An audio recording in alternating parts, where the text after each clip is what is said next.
Igbo Bibu, Neno original 001. Original 001, confirm Oga mmadụ ncha, Nenu ka nwoke si dị. Onyeoma Tochukwu nnụnụ Chukwu bi n'ọzara abịa, nweze n'okwu ama mgbuyi. Ebe ọ bụ n'inwe ego na ndị asịlị ga-asịlịlị, ịdagodo ogbenye na ndị asịlị ga-asịlịlị. Ọkalụ ụmụ mmadụ m batalụ nnukwu ego, ma ndị ilo m ụlọ asịlị gayalịba. Ọgaranya maka onye nwere ibe ya o, ọgaranya maka mma o, ọgaranya maka ego ji ọlụ.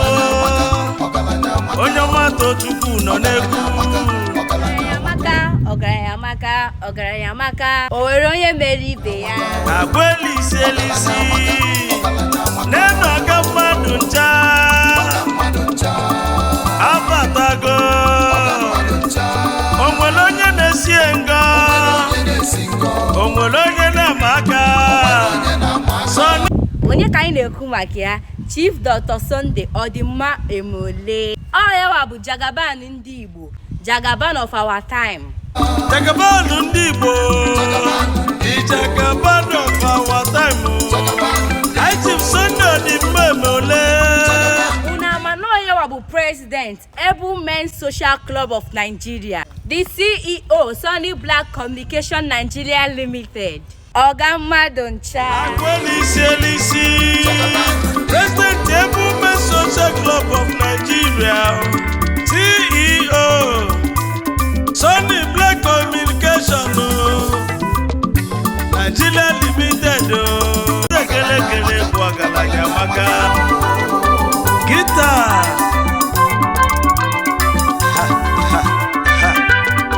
Ọbịa mmụọ ikiriki sam wiliba sa ọsọkọsọkọ.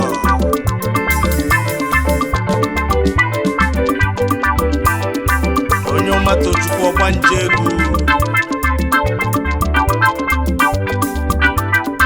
Nnụnụ Chukwu bi n'ọzara ndị mosi na agụ.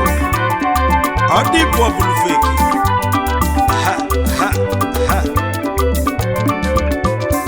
Ọda o nwere onye na-esighị ngọnụ, ịbụ ọga mmadụ ncha.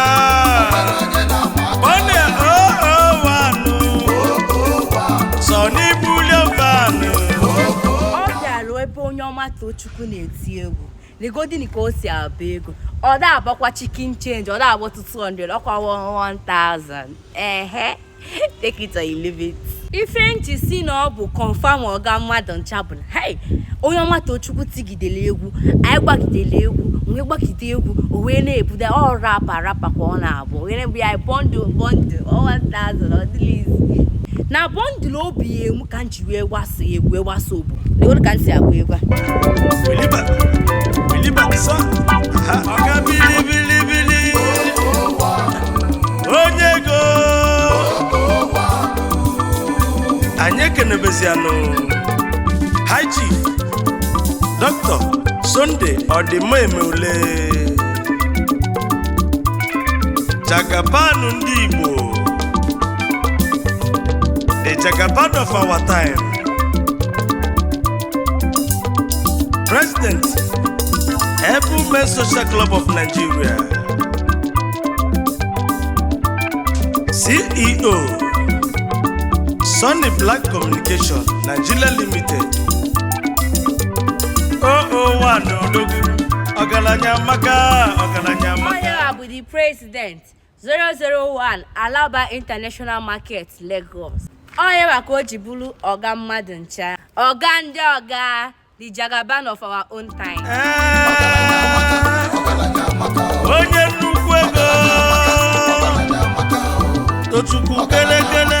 Una mana ọ na-enye scholarship, na-arụrụ ndị mmadụ nọ, na-eke moto ka sweet, na-enyere ndị mmadụ aka. Ọga mmadụ ncha.